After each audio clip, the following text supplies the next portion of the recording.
मैं शिव कुमार बोयत स्वागत करता हूं आपका ज्ञान सागर क्लासेस अनूपगढ़ पर। जैसा कि आपको विदित है, अपने अधिगम की मनोविज्ञान के अंदर अधिगम टॉपिक को स्टार्ट कर रखा है, जिसके अंदर अपने अधिगम के 4 वीडियो अभी तक अपलोड हो चुके हैं। और उसके अंदर अधिगम पार्ट नंबर 4 के अंदर मैं अधिगम के प्रकार आपको बता रहा था, जिसमें मैंने अधिगम के प्रकार के अंदर 3 प्रकार के प्रकार बताए कि अधिगम के जो प्रकार होते हैं वो मुख्यतः 3 प्रकार के होते हैं। जिसके अंदर पहला जो प्रकार बताया था बेटा, वो डेविड आसुबेल के अनुसार बताया था। दूसरा जो प्रकार मैंने बताया था वो रॉबर्ट गेने के अनुसार बताया था। और तीसरा अपने प्रकार जो पढ़ेंगे वो सामान्य प्रकार का अधिगम के प्रकार पढ़ेंगे। तो डेविड आसुबेल के अनुसार जो अधिगम के जो प्रकार है वो 4 प्रकार है, जिसके बारे में अपने चर्चा कर चुके हैं। तो आज अपना टॉपिक जो है वो है रॉबर्ट गेने के अनुसार अधिगम के प्रकार। एक बार फिर बता दूं आपको कि अधिगम के जो प्रकार है, मुख्यतः 3 प्रकार का अधिगम होता है। अधिगम के प्रकार, एक तो है डेविड आसुबेल के अनुसार अधिगम के प्रकार, जो मुख्यतः 4 प्रकार हैं। और दूसरा है रॉबर्ट गेने के अनुसार अधिगम के प्रकार, जो 8 प्रकार है। और तीसरा जो प्रकार है वो है अधिगम का सामान्य प्रकार, जिसके अंदर अधिगम के 2 प्रकार माने जाते हैं। तो आज अपना जो टॉपिक है वो है अधिगम के प्रकार, और किसके आधार पे पढ़ेंगे, रॉबर्ट गेने के अनुसार। तो चलते हैं अपने रॉबर्ट गेने के अनुसार अधिगम के प्रकार अपने पढ़ते हैं।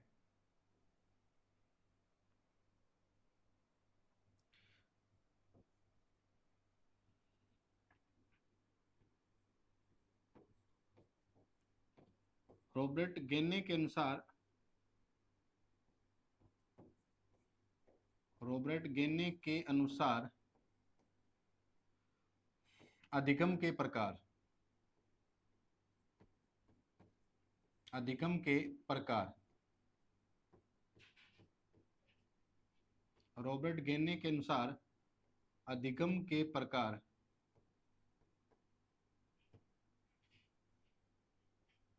अब इसमें रॉबर्ट गेने या बुक में कई बार अगर इसका इंग्लिश अपने नाम देखें तो कई बार क्या है कि इंग्लिश में जैसे इसको लिखा जाता है बेटा, तो इसको लिखते हैं अपने रॉबर्ट गेने को इस प्रकार से, रॉबर्ट। तो कई बुक में रॉबर्ट गेने या शब्द आता है रॉबर्ट गेगने। तो नाम देखो, इंग्लिश में भी आप स्पेलिंग इस तरफ ध्यान देना, किस तरफ भी इसकी स्पेलिंग मिलती है तो रॉबर्ट गेने या रॉबर्ट गेगने एक ही नाम है। तो रॉबर्ट गेने के अनुसार जो अधिगम के जो प्रकार है बेटा, वो कितने प्रकार के हैं, तो रॉबर्ट गेने के अनुसार जो अधिगम के जो प्रकार है वो 8 प्रकार हैं। 8 प्रकार है। रॉबर्ट गेने के अनुसार अधिगम के कितने प्रकार हैं, तो रॉबर्ट गेने के अनुसार अधिगम के 8 प्रकार है। तो इन्होंने किस प्रकार से बताया है, जिसके बारे में थोड़ा बहुत अपने जानने का प्रयास करें कि 1965 के अंदर, 1965 के अंदर इन्होंने एक पुस्तक प्रकाशित की। रॉबर्ट गेने ने एक पुस्तक प्रकाशित की जिसका नाम है जिसका नाम है the condition of learning. The condition of learning.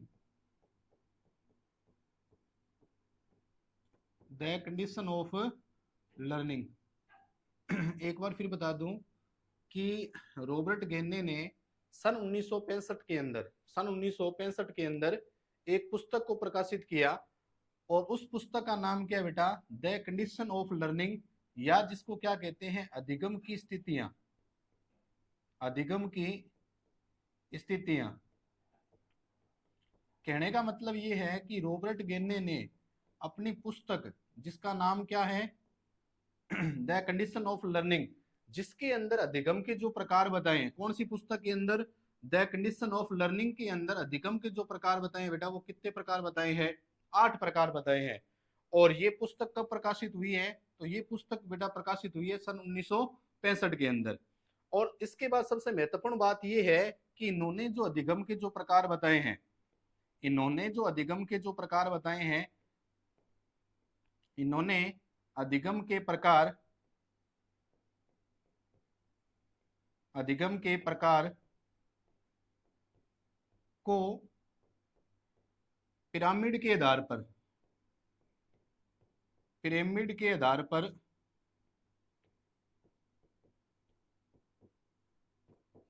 Pyramid के आधार पर वर्गीकृत किया। तो ये भी प्रश्न कई बार पूछा जा सकता है कि जो रॉबर्ट गेन्ने ने जो अधिगम के जो 8 प्रकार बताए हैं उसको किसके आधार पर दर्शाया गया बेटा? पिरामिड के आधार पर। और पिरामिड के आधार पर तो इन्होंने विभाजित कर दिया, और उसके अंदर जो विभाजन जो किया इन्होंने, जो वर्गीकरण जो किया है वो किस प्रकार से किया है? तो आप ये कह सकते हैं सरल से जटिल की ओर, सरल से जटिल की ओर सरल से जटिल की ओर, या अपने ये कह दे बेटा निम्न से उच्च की ओर, निम्न से उच्च की ओर। तो एक बार मैं फिर बता दूं कि आज अपना टॉपिक है बेटा, टॉपिक जो चल रहा था अधिगम के प्रकार, उसके अंदर अधिगम के प्रकार के अंदर 2 नंबर टॉपिक अपना है रॉबर्ट गेन्ने के अनुसार अधिगम के प्रकार। तो रॉबर्ट गेन्ने के अनुसार जो अधिगम के जो प्रकार है बेटा वो कितने प्रकार है? 8 प्रकार है। तो इसके अंदर क्या कुछ बताया कि सन 1965 के अंदर रॉबर्ट गेन्ने ने एक पुस्तक प्रकाशित की है, और उस पुस्तक का नाम है बेटा द कंडीशन ऑफ लर्निंग, या जिसको क्या कहते हैं अधिगम की स्थितियां। और उस पुस्तक के अंदर इन्होंने अधिगम के कितने प्रकार बताए हैं बेटा? 8 प्रकार बताए हैं। और इस 8 प्रकार को किसके आधार पर बांटा है बेटा? पिरामिड के आधार पर इन्होंने समझाने का प्रयास किया है। किसके आधार पर? पिरामिड के आधार पर। और पिरामिड के अंदर जो वर्गीकरण जो किया है, पिरामिड के अंदर जो वर्गीकरण किया है, कई बार पूछा जा सकता है कि रॉबर्ट गेन्ने के अनुसार अधिगम के प्रकार का विभाजन किया गया है, या अधिगम के प्रकारों को किस प्रकार से बांटा गया है? तो इसमें बांटा गया है बेटा सरल से जटिल की ओर, या अपने कह सकते हैं सरल की जगह निम्न से उच्च की ओर, निम्न से उच्च की ओर। तो अब इसमें 8 वर्गीकरण किस प्रकार से इन्हें, मतलब अधिगम के प्रकार को 8 भागों में किस प्रकार से बांटा है, जिसको अपने देखते हैं। तो चलते हैं अपने नेक्स्ट। तो अब अपने बात करेंगे अधिगम के जो प्रकार है इन्होंने किसके आधार पर बांटे बेटा? पिरामिड के आधार पर।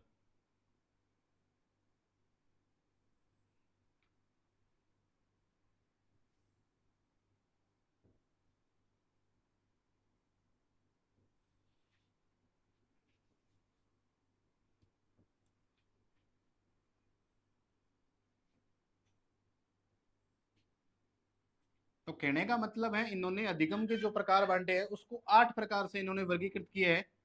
जैसे 1 number, 2 number, 3 number, 4 number, 5 number, 6 number, 7 number और 8 नंबर। तो जैसा कि मैंने बताया कि रॉबर्ट गेन्ने ने जो अधिगम के जो प्रकार बताए हैं वो 8 प्रकार से इन्होंने अधिगम के प्रकार को बताया है।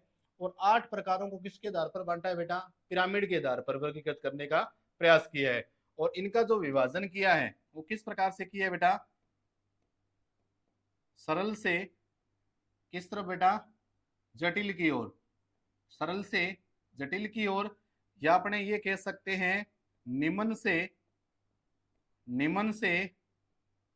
उच्च की ओर, निम्न से उच्च की ओर। अब अधिगम के जो 8 प्रकार है वो कौन कौन से है, तो उनको मैं आपको क्रमबद्ध लिखता हूं। अधिगम के जो 8 प्रकार हैं, तो पहला जो अधिगम का जो प्रकार है बेटा वो है सांकेतिक अधिगम। पहला जो अधिगम का प्रकार है वो है बेटा सांकेतिक अधिगम।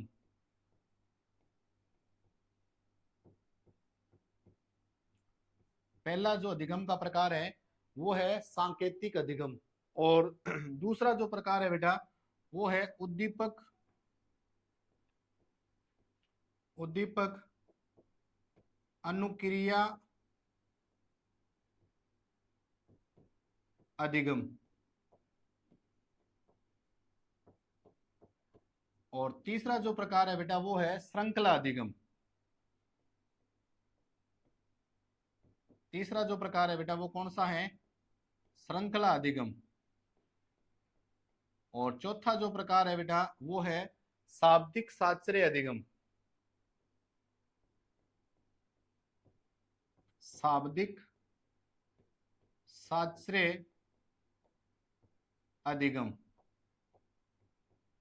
तो एक बार फिर बता दूं कि रॉबर्ट गेन्ने ने अधिगम के बेटा 8 प्रकार बताए हैं, जिसके अंदर पहला जो प्रकार है बेटा वो सांकेतिक अधिगम, दूसरा जो प्रकार है बेटा वो है उद्दीपक अनुक्रिया अधिगम, तीसरा जो प्रकार है बेटा वो श्रृंखला अधिगम, चौथा जो प्रकार है बेटा वो है शाब्दिक साश्रय अधिगम, और पांचवा जो प्रकार है बेटा वो है विभेदन अधिगम। विभेदन या जिसको बोलते हैं विभेदात्मक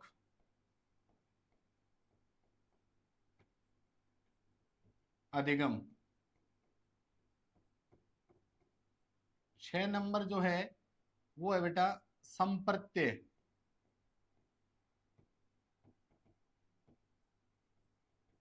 संप्रत्यय अधिगम, और 7 नंबर जो है बेटा वो है नियम या सिद्धांत अधिगम। नियम या सिद्धांत अधिगम। और जो 8 नंबर जो प्रकार है बेटा वो है समस्या समाधान अधिगम। समस्या समाधान अधिगम।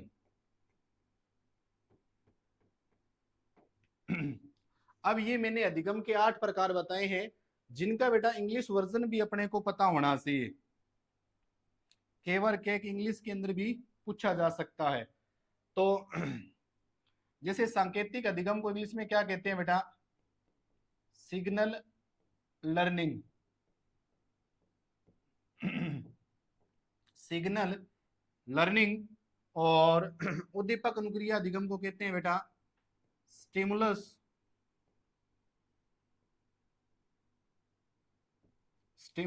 Response learning. Response learning. उसके बाद बेटा श्रृंखला अधिगम को इंग्लिश में कहते हैं बेटा चेन लर्निंग। इसको बोला जाता है बेटा वर्बल एसोसिएट लर्निंग। विभेदन या विभेदात्मक का मतलब होता है डिस्क्रिमिनेशन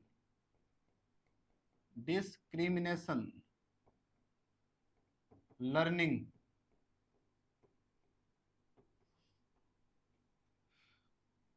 और संप्रत्यय का मतलब होता है बेटा कॉन्सेप्ट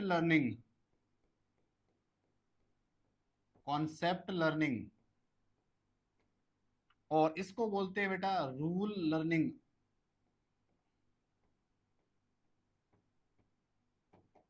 और लास्ट जो है बेटा इसको बोलते हैं प्रॉब्लम सोल्विंग लर्निंग। तो इस प्रकार से रॉबर्ट गेन्ने ने जो अधिगम के जो बेटा 8 प्रकार बताए हैं, इनके अंदर इंग्लिश वर्जन भी बेटा पूछ लिया जाता है। एक बार मैं फिर बता दूं कि सांकेतिक अधिगम को इंग्लिश में बोलते हैं बेटा सिग्नल लर्निंग। सांकेतिक अधिगम को इंग्लिश में क्या बोलते हैं? Signal learning. उद्दीपक अनुक्रिया अधिगम को बोलते हैं बेटा स्टिमुलस रिस्पॉन्स लर्निंग। श्रृंखला अधिगम को बोलते हैं बेटा चेन लर्निंग। और शाब्दिक साश्रय अधिगम को बोलते हैं बेटा वर्बल एसोसिएट लर्निंग। विभेदन या विभेदात्मक जो अधिगम है इसको बोलते हैं बेटा डिस्क्रिमिनेशन लर्निंग। और संप्रत्यय अधिगम को बोलते हैं बेटा कॉन्सेप्ट लर्निंग। नियम या सिद्धांत अधिगम को बोलते हैं बेटा रूल लर्निंग। और इसी प्रकार से समस्या समाधान को बोलते हैं बेटा प्रॉब्लम सॉल्विंग लर्निंग। तो कहने का मतलब है कि रॉबर्ट गेन्ने ने जो अधिगम के जो प्रकार 8 प्रकार बताए हैं उनको पिरामिड के आधार पर बताया है। और पिरामिड के आधार पर 8 प्रकार से उसके अंदर सबसे पहले ये भी पूछा जाता है कि रॉबर्ट गेन्ने के अनुसार सबसे पहले कौन से अधिगम के प्रकार को रखा गया है? तो वो है बेटा सांकेतिक अधिगम। और सबसे अंत के अंदर किसको रखा गया है बेटा? समस्या समाधान अधिगम। तो कई बार पूछा जाता है, बहुत बार प्रश्न पूछा भी गया है कि रॉबर्ट गेन्ने के अनुसार कौन से अधिगम के प्रकार को सबसे निम्न स्तर का माना गया है? तो ये तो होता है संकेत जो अधिगम जो है बेटा वो सबसे निम्न प्रकार का अधिगम का प्रकार है। सबसे निम्न प्रकार का।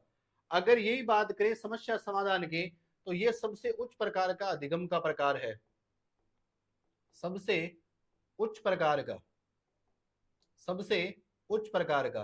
तो कई बार सीधा सा प्रश्न पूछ लिया जाता है कि रॉबर्ट गेन्ने के अनुसार, रॉबर्ट गेन्ने के अनुसार सबसे निम्न प्रकार का अधिगम का प्रकार कौन सा है, तो आप बताएंगे बेटा सांकेतिक अधिगम। और अगर इसी प्रकार से पूछा जाए कि रॉबर्ट गेन्ने के अनुसार सबसे उच्च प्रकार का अधिगम का प्रकार कौन सा है, तो उसका आप नाम बताएंगे बेटा समस्या समाधान अधिगम। तो इस प्रकार से अपने क्या करेंगे बेटा, इनको एक एक अधिगम के प्रकार को पढ़ने का प्रयास करेंगे। चलते हैं अपने आगे की तरफ। तो सबसे पहले जो अधिगम का प्रकार है बेटा वो कौन सा है, सांकेतिक अधिगम।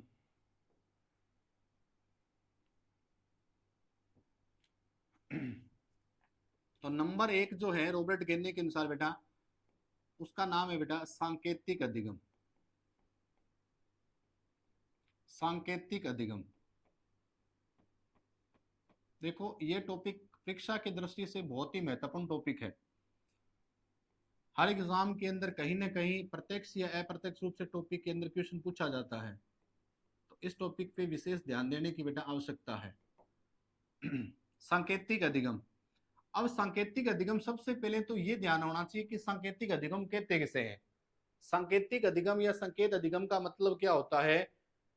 संकेत या सांकेतिक अधिगम का मतलब क्या होता है कि संकेत के द्वारा होने वाला अधिगम जो है, अगर परिभाषा लिखना चाहें तो अपने ये लिख सकते हैं,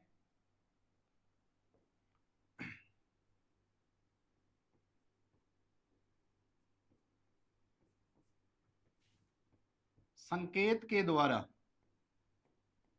संकेत के द्वारा होने वाले, होने वाले अधिगम को, संकेत के द्वारा होने वाले अधिगम को संकेत या सांकेतिक अधिगम कहते हैं, संकेत अधिगम कहते हैं, संकेत अधिगम कहते हैं। पहली बात सबसे महत्वपूर्ण, किसके द्वारा बेटा, संकेत के द्वारा। अगर कोई व्यक्ति नवीन व्यवहार सीख रहा है तो उसका नाम क्या है बेटा, संकेत अधिगम।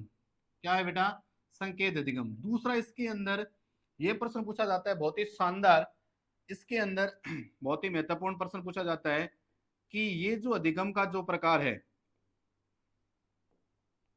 ये जो अधिगम का जो प्रकार है, यह सबसे निम्न प्रकार का अधिगम माना जाता है।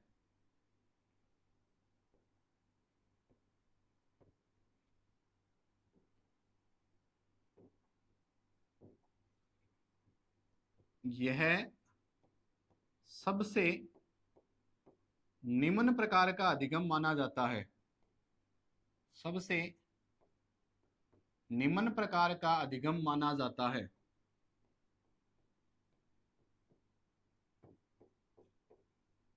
यह सबसे निम्न प्रकार का अधिगम माना जाता है। तो यह भी प्रश्न पूछा जाता है सबसे निम्न प्रकार का अधिगम कौन सा है बेटा, संकेत अधिगम। और सबसे उच्च प्रकार का जो अधिगम जो होता है बेटा वो कौन सा होता है, समस्या समाधान अधिगम। अब तीसरा जो प्रश्न इसके अंदर बनता है बेटा, पहली तो अपने परिभाषा की बात की, और यह भी प्रश्न पूछा जा सकता है कि अगर विशेष अपने बात करें, किसके अंदर अगर विशेष की बात करें तो ये अधिगम जो है, प्रश्न पूछा जा सकता है कि यह जो अधिगम है वो किस पर आधारित है। बात समझ में आई कि ये जो अधिगम जो है वो किस पर आधारित है बेटा, तो ये है पावलोव के अनुकूलित अनुक्रिया सिद्धांत पर। यह अधिगम, यह अधिगम पावलोव, जिसने कुत्ते पर प्रयोग किया था ना 1904 के अंदर, उसको नोबेल पुरस्कार मिला था। यह अधिगम पावलोव के अनुकूलित, अनुकूलित अनुक्रिया सिद्धांत पर आधारित है, अनुकूलित अनुक्रिया सिद्धांत पर आधारित है, अनुकूलित अनुक्रिया सिद्धांत पर आधारित है।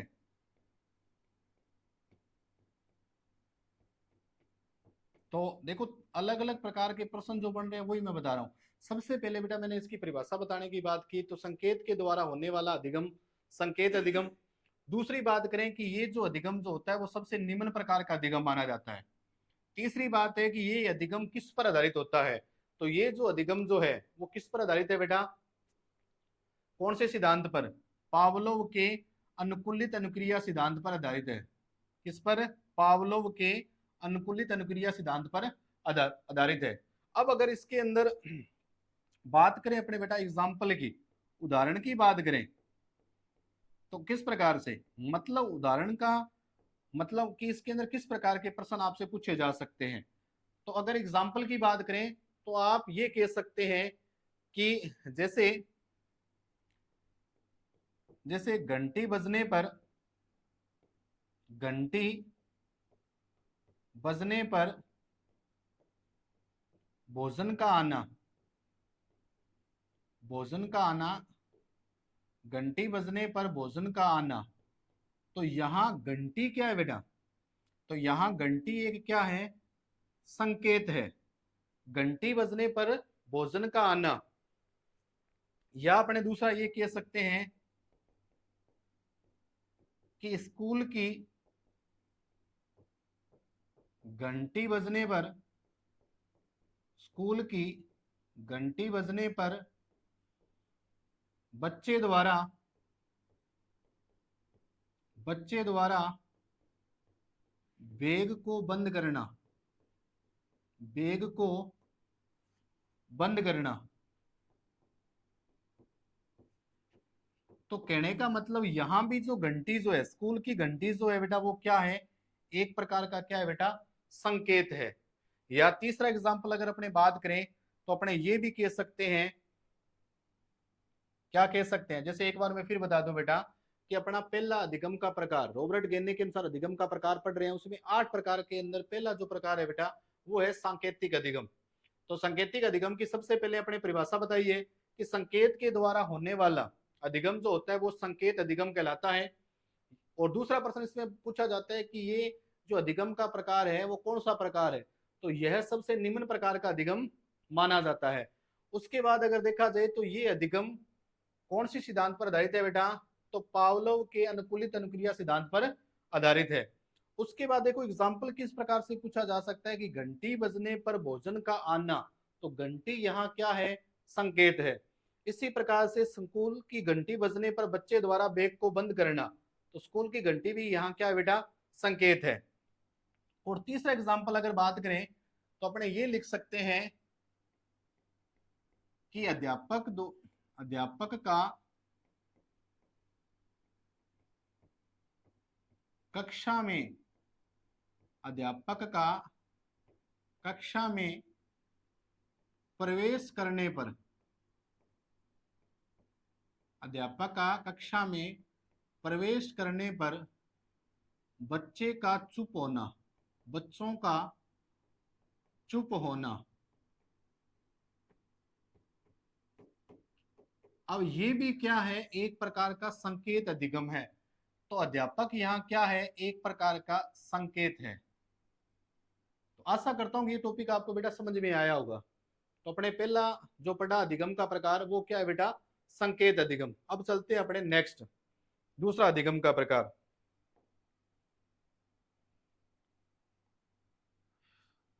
दूसरा जो अधिगम का जो प्रकार है बेटा वो है बेटा उद्दीपक अनुक्रिया अधिगम।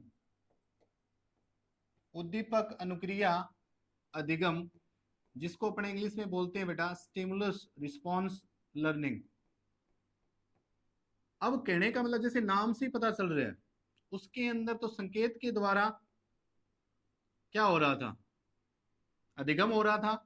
यहां उद्दीपक को देखकर अगर परिभाषा लिखना चाहे तो अपने क्या लिख सकते हैं, उद्दीपक के द्वारा,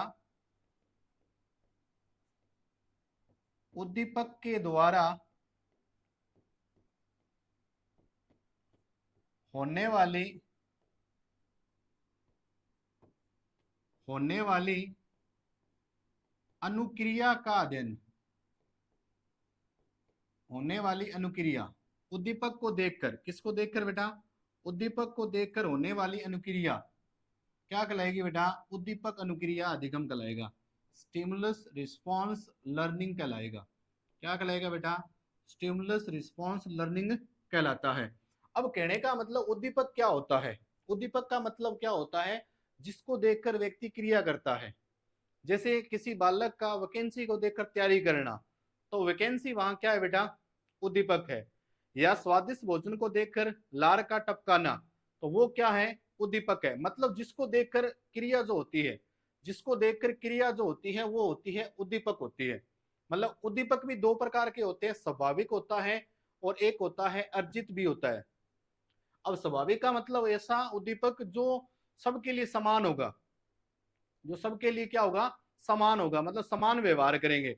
जैसे अब इस यूनिवर्स के अंदर जितने भी व्यक्ति हैं, जैसे स्वादिष्ट भोजन को देखकर लार का टपकाना, तो ये क्या है, एक प्रकार का स्वाभाविक या जन्मजात उद्दीपक है। मतलब इस व्यवहार, इस उद्दीपक के प्रति जो व्यवहार रहेगा वो प्रत्येक व्यक्ति का, इस संसार के जितने भी व्यक्ति है, व्यक्तिगण है, उसका व्यवहार क्या रहेगा बेटा, सामान्य रहेगा, एक जैसा व्यवहार रहेगा। और कुछ उद्दीपक जो होते हैं वो स्वाभाविक न होकर अस्वाभाविक होते हैं। उसका मतलब ये होता है कि वो जो उद्दीपक जो होगा वो प्रत्येक स्थिति के ऊपर निर्भर करेगा। मतलब उसके अंदर प्रत्येक व्यक्ति का जो व्यवहार होगा वो अलग अलग होगा। जैसे अपने पावलोव की सिद्धांत के अंदर पढ़ा कि घंटी को देखकर, कि कुत्ते द्वारा घंटी को देखकर लार का टपकाना, तो वहां किसी स्थिति विशेष के लिए, अब घंटी के लिए लार का टपकाना वो प्रत्येक व्यक्ति के लिए अलग अलग हो सकता है। ठीक है, तो कहने का मतलब स्वाभाविक उद्दीपक का मतलब एक ऐसा उद्दीपक जिसमें प्रत्येक व्यक्ति समान व्यवहार करता है। और अस्वाभाविक उद्दीपक वो होता है जिसके अंदर प्रत्येक व्यक्ति की जो अनुक्रिया जो होती है वो अलग अलग होती है, वो प्रत्येक व्यक्ति की अलग अलग कंडीशन पर निर्भर करता है। तो कहने का मतलब अपने अधिगम का दूसरा प्रकार पढ़ रहे हैं रॉबर्ट गेन्ने के अनुसार, तो उद्दीपक अनुक्रिया अधिगम का मतलब क्या होता है, उद्दीपक के द्वारा होने वाले अनुक्रिया को क्या कहेंगे बेटा, स्टिमुलस रिस्पॉन्स लर्निंग, मतलब उद्दीपक अनुक्रिया अधिगम। अब ये दूसरा महत्वपूर्ण प्रश्न ये पूछा जाता है कि ये अधिगम का प्रकार किस पर आधारित है, बहुत ही शानदार। तो ये अधिगम का प्रकार किस पर आधारित है, तो बेटा ये चीज अपने को ध्यान रखनी है। तो ये अधिगम का प्रकार यह थोरनडाइक व स्किनर के सिद्धांत पर आधारित है। थोरनडाइक व स्किनर के सिद्धांत पर आधारित है। किस पर आधारित है बेटा, थोरनडाइक व स्किनर के सिद्धांत पर आधारित है। अब कई बार सीधा सीधा प्रश्न पूछा जा सकता है कि कौन सा अधिगम का प्रकार, रॉबर्ट गेन्ने के अनुसार कौन सा अधिगम का प्रकार थोरनडाइक के सिद्धांत पर आधारित है, तो आपको ध्यान रखना है बेटा उद्दीपक अनुक्रिया अधिगम। या स्किनर के सिद्धांत पर कौन सा आधारित है, तो वो है बेटा उद्दीपक अनुक्रिया सिद्धांत। अब थोरनडाइक का जो सिद्धांत था जो अपने आगे पढ़ेंगे वो था प्रयास व त्रुटि का सिद्धांत, जबकि स्किनर का जो सिद्धांत था वो था क्रिया प्रसूत का सिद्धांत, क्रिया प्रसूत का सिद्धांत। या अपने ये कह सकते हैं कि थोरनडाइक ने जो सिद्धांत दिया था उसके अंदर जो प्रयोग किया गया था बेटा वो बिल्ली पर प्रयोग किया था। किस पर प्रयोग किया था बेटा, बिल्ली पर। जबकि स्किनर ने जो प्रयोग किया था वो किया था बेटा चूहे और कबूतर पर, चूहे और कबूतर पर, जिसके बारे में चर्चा करेंगे अपने जैसे जैसे अपने क्लास आगे बढ़ती जाएगी। तो नेक्स्ट टॉपिक अपना यही रहेगा अधिगम के सिद्धांत, तो उसके अंदर अपने अधिगम के सिद्धांत पढ़ेंगे। तो बेटा इसमें प्रश्न पूछा जा सकता है कि उद्दीपक अनुक्रिया सिद्धांत किस सिद्धांत पर आधारित है, तो आपको ध्यान रखना है कि थोरनडाइक या स्किनर के सिद्धांत पर आधारित है। तो कई बार थोरनडाइक का सिद्धांत पूछा जाए तो थोरनडाइक का सिद्धांत है बेटा प्रयास व त्रुटि का सिद्धांत, और इनका होता है बेटा क्रिया प्रसूत अनुबंधन का सिद्धांत। आशा करता हूं कि ये बात समझ में आ गई। और ये दोनों ही क्या है बेटा, व्यवहारवादी है। ये दोनों ही क्या है बेटा, ये दोनों ही क्या है बेटा, व्यवहारवादी है, व्यवहारवादी है। और व्यवहारवादी के अंदर वैसे तो आपको एक ट्रिक बताता हूं मैं, व्यवहारवादी के अंदर कौन कौन आते हैं, तो व्यवहारवादी के अंदर 5 आते हैं, जिसके अंदर बेटा था, पा, सी, कै और गु। मतलब था से क्या है बेटा थोरनडाइक, पा से पावलोव, सी से स्किनर, कै से क्लार्क हल, गु से गुथ्री। तो ये 500 ही क्या है बेटा व्यवहारवादी है।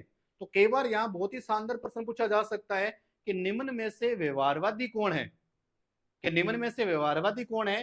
तो व्यवहारवादी मनोवैज्ञानिक कौन कौन है, तो बेटा पहला था से क्या है बेटा थोर्नडाइक, पास से बेटा पावलोव, उसके बाद स्किनर, उसके बाद क्लारक हल, और उसके बाद है बेटा गुथरी।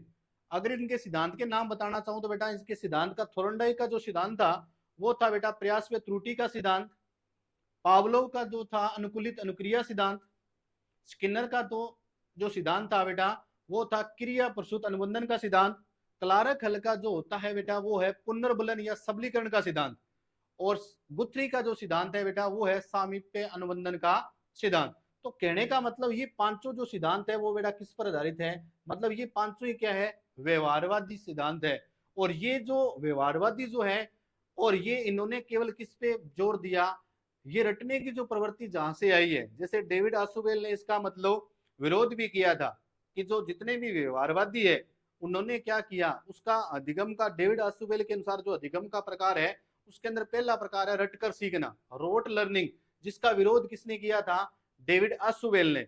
और बताते हैं कि डेविड आसुबेल बताते हैं कि व्यवहारवादियों की देन है कि आजकल जो आधुनिक जो अध्यापक हैं वो रटकर शिक्षण करवाते हैं। तो रटकर शिक्षण करवाना किसका किसकी देन है, तो वो है बेटा व्यवहारवादियों की। तो एक बार फिर बता दूं बेटा आपको कि अपने दूसरा अधिगम का प्रकार पढ़ रहे हैं उद्दीपक अनुक्रिया। तो उद्दीपक अनुक्रिया जो सिद्धांत है तो उसके अंदर अपने क्या बताएंगे, उद्दीपक को देखकर, मतलब जिसके द्वारा अनुक्रिया हो रही है, जैसे स्वादिष्ट भोजन को देखकर लार का टपकाना, या अपने ये कह सकते हैं कि जैसे स्वादिष्ट भोजन को देखकर लार का टपकाना। और दूसरा एग्जांपल मैंने बार बार बताने का प्रयास किया है, कौन सा, कि स्वाद या किसी वैकेंसी को देखकर व्यक्ति का पढ़ना।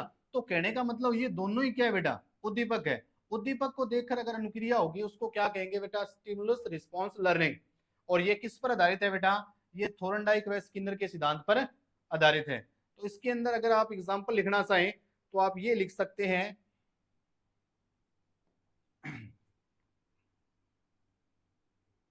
जैसे एग्जाम्पल लिखना चाहें तो आप ये लिख सकते हैं, नंबर 1, मांस के टुकड़े को देखकर, मांस के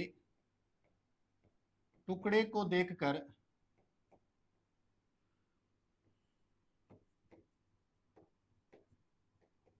लार का गिरना, लार का गिरना। तो बेटा यहां मांस का जो टुकड़ा है वो किसका काम कर रहा है बेटा, यहां उद्दीपक, किसका बेटा उद्दीपक, मतलब स्टिमुलस, मतलब जिसके कारण अनुक्रिया हो रही है। और लार का गिरना ये क्या है बेटा रिस्पॉन्स है, इसको क्या कहते हैं बेटा अनुक्रिया। ये किसके कारण हुई है बेटा, मांस के टुकड़े को देखकर, मतलब उद्दीपक के कारण होने वाली क्रिया वो क्या कहलाती है अनुक्रिया। अनु का मतलब होता है पीछे, उसके कारण, है ना। तो किसके कारण हो रही है बेटा, उद्दीपक को देखकर होने वाली अनुक्रिया। या इसके अंदर सेकंड एग्जांपल अपने देखें, वैकेंसी को देखकर पढ़ना, वैकेंसी को देखकर, वैकेंसी को देखकर पढ़ना। तो बेटा वैकेंसी क्या है, यहां उद्दीपक है, वैकेंसी क्या है बेटा स्टिमुलस है, और पढ़ना क्या है बेटा यहां रिस्पॉन्स है। क्या है बेटा रिस्पॉन्स। तो आशा करता हूं कि ये टॉपिक भी आपको समझ में आया होगा। तो इसके अंदर प्रश्न यही पूछा जाता है कि बेटा कौन सा सिद्धांत किस पर आधारित है ना। तो इसके अंदर किसको, मतलब एग्जाम्पल अपने को ध्यान रखना है कि संकेत अधिगम के अंदर कौन से एग्जाम्पल है और उद्दीपक अनुक्रिया अधिगम के अंदर कौन सा एग्जाम्पल है। अब चलते हैं अपने नेक्स्ट, और नेक्स्ट जो प्रकार है बेटा वो है श्रृंखला अधिगम। तीसरा जो प्रकार है बेटा वो है श्रृंखला अधिगम।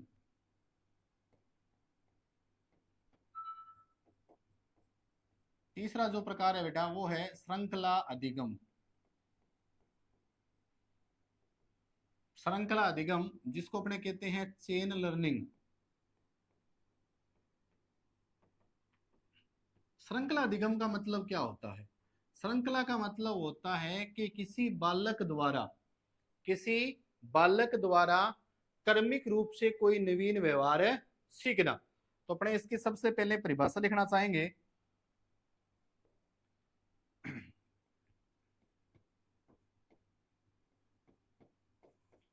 परिभाषा क्या लिखना चाहेंगे? बालक द्वारा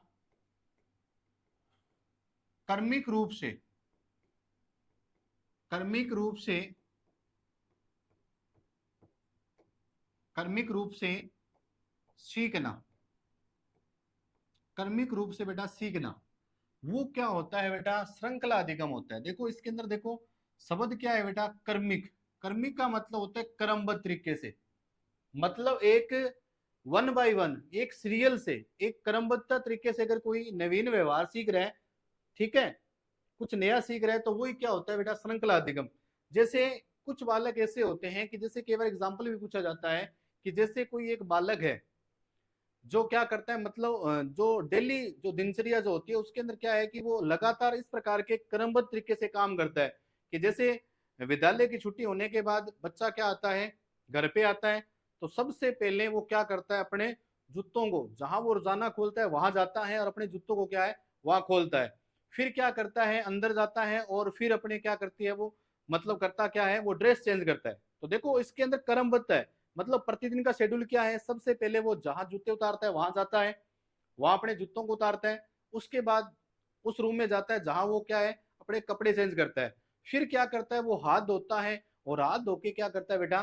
खाना खाता है। कहने का मतलब अगर किसी भी प्रकार, मतलब किसी भी बालक का अगर क्रमबद्ध तरीके से कोई अगर व्यवहार किया जा रहा है तो उसको अपने क्या कहेंगे बेटा? श्रृंखला अधिगम कहेंगे। या अपने ये भी कह सकते हैं कि एक तो एग्जाम्पल मैंने ये बताया, दूसरा एग्जाम्पल ये भी पूछा जा सकता है कि जैसे किसी विषय वस्तु को अपने पढ़ा रहे हैं तो उनके अंदर क्रमबद्ध तरीके से पढ़ाना, कि जैसे अगर हिंदी को पढ़ाना चाह रहे हैं, जैसे अगर हिंदी को पढ़ाना चाह रहे हैं तो सबसे पहले क्या पढ़ाया जाएगा बेटा? स्वर पढ़ाया जाएगा। उसके बाद क्या पढ़ाया जाएगा बेटा? वर्ण। उसके बाद किसको पढ़ाया जाएगा बेटा? व्यंजन। उसके बाद किसको पढ़ाया जाएगा बेटा? संज्ञा। उसके बाद किसको पढ़ाया जाएगा बेटा? सर्वनाम। उसके बाद किसको पढ़ाया जाएगा बेटा? क्रिया। उसके बाद किसको पढ़ाया जाएगा बेटा? क्रिया विशेषण। कहने का मतलब है अगर कोई बालक नवीन व्यवहार जो सीख रहा है वो क्रमबद्ध तरीके से बेटा, स्वर के बाद वर्ण, वर्ण के बाद व्यंजन, व्यंजन के बाद संज्ञा, संज्ञा के बाद स्वर्णम। तो कहने का मतलब क्या होता है कि अगर किसी बालक को अपने क्रमबद्ध तरीके से अगर कोई वो नवीन व्यवहार सीख रहा है तो वो किससे संबंधित है बेटा? वो है श्रृंखला अधिगम से। किससे संबंधित है? श्रृंखला अधिगम से। और श्रृंखला जो अधिगम है वो किस पर आधारित है बेटा? वो स्किनर पर आधारित है। किस पर है? स्किनर पर। तो इसमें नोट लगा के अपने दिमाग में आप प्रत्यय बना सकते हैं कि जो श्रृंखला जो अधिगम है वो किस पर आधारित है बेटा? स्किनर पर आधारित है। स्किनर पर आधारित है। अब कहने का मतलब है कि आप ये भी कह सकते हैं कि जैसे आप कोई मतलब किसी साधन को चलाना सीखते हैं तो उनके अंदर भी क्या करते हैं? वो क्रमबद्धता जरूरी है कि सबसे पहले आपको क्या कुछ करना होगा। तो कहने का मतलब कोई भी व्यवहार, ऐसा व्यवहार जिसको आप क्रमबद्ध रूप से, मतलब एक सीरियल वाइज से, एक वन बाय वन, मतलब अपने ये कह सकते हैं कि निम्न से उच्च की अगर अगर अपने व्यवहार को सीख रहे हैं, मतलब पहले से अंत की ओर जा रहे हैं, मतलब पहले सिर से उच्च की ओर जा रहे हो, तो कहने का मतलब वहां होगी क्रमबद्धता। क्या होगी? क्रमबद्धता। तो ये बेटा है श्रृंखला अधिगम। तो मैंने अधिगम के प्रकार के अंदर कितने प्रकार बता दिए? 3 प्रकार बता दिए। कितने प्रकार बता दिए? 3 प्रकार। तो पहला प्रकार संकेत अधिगम, दूसरा उद्दीपक अनुक्रिया अधिगम, और तीसरा मैंने बता दिया बेटा श्रृंखला अधिगम। और चौथा अपने प्रकार पढ़ेंगे शाब्दिक साश्रय अधिगम। चौथा प्रकार पढ़ेंगे अपने शाब्दिक साश्रय अधिगम। तो चलते हैं अपने आगे। शाब्दिक साश्रय अधिगम।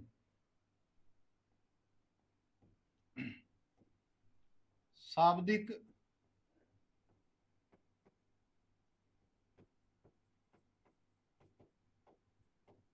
साश्रय अधिगम। शाब्दिक साश्रय अधिगम, जिसको इंग्लिश में बोलते हैं बेटा वर्बल एसोसिएट लर्निंग। क्या बोलते हैं बेटा? Verbal associate learning. अब शाब्दिक साश्रय, साश्रय जो है आपने साश्रय विधि भी पढ़ी होगी बेटा। देखो साचरे विधि जो है वो बेटा किसकी है, साचरे विधि मारिया मोंटेसरी की है। अब मारिया जो मोंटेसरी है वो अपनी साचरे विधि के अंदर क्या बताते हैं कि किसी भी बालक को सिखाने के लिए साचरे का मतलब होता है संबंध स्थापित करना। एसोसिएटेड का मतलब क्या होता है, किसी के साथ अपने संबंध स्थापित करते हुए, किसी के साथ किसी चीज को व्यवहार में लागू करते हुए या लिंक करते हुए अगर अपने किसी को सिखा रहे हैं ना, तो वो होता है साचरे। अब शाब्दिक साचरे का मतलब क्या होता है, मतलब एक ऐसा अधिगम जिसमें किसी बालक को किसी मतलब नवीन व्यवहार सिखा रहे हैं, तो उस व्यवहार को क्या है, किसी के साथ अपने संबंधित करके, किसी के साथ संबंध जोड़ते हुए, किसी के साथ लिंक करते हुए अगर अपने उसको सिखा रहे हैं, तो वो कौन सा है बेटा, शाब्दिक साचर्य अधिगम है। कौन सा है, शाब्दिक साचर्य अधिगम है।